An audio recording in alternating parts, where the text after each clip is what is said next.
right? Now let us move on to the views. So this is the view layout where we design the screen. Okay, now to achieve the ALV integration, we have to create the component reuse. Okay, we are creating the component reuse ALV. We have to mention the component usage name, and then here salv underscore wd underscore table. This is the component. This is the standard WebDyn Pro component. We will take the help of the standard component to achieve the ALV table design in WebDyn Pro app.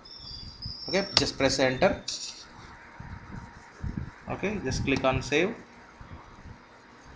Okay, go to component controller, and here also go to properties tab. Click on create controller usage. Create controller usage, select this interface controller, double click, and it will be displayed here. And now coming on to the view, just say yes, save. And coming to the properties tab, here also create the controller usage for ALV component.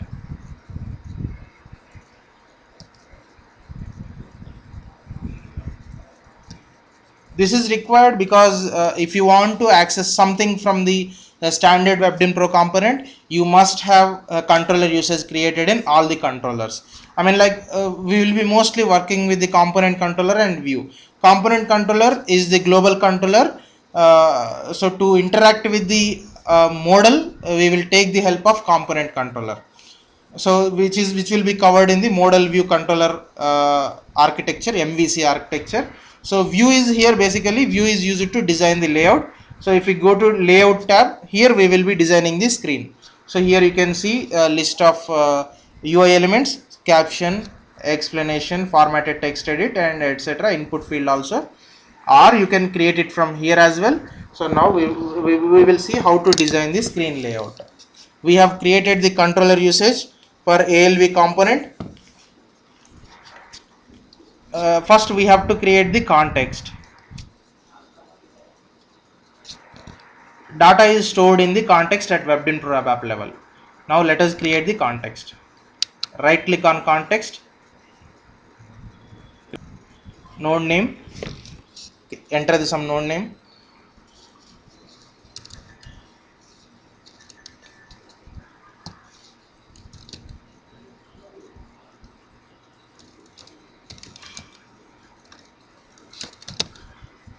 Okay, enter some dictionary structure Mara, and select the cardinality as 0 to n, and click on add attributes from structure. Select the required parameters here.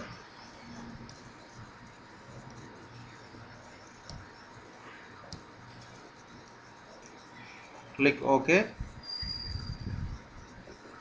and here the context is created.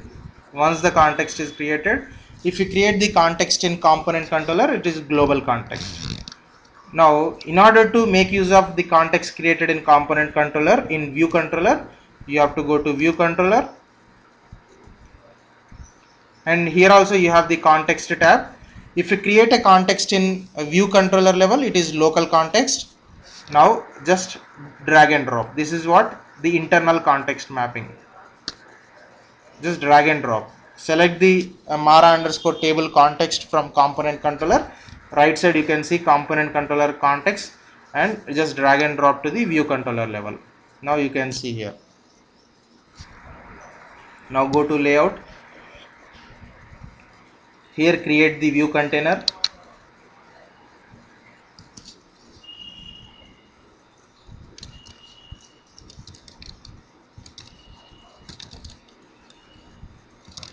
View container UI elements.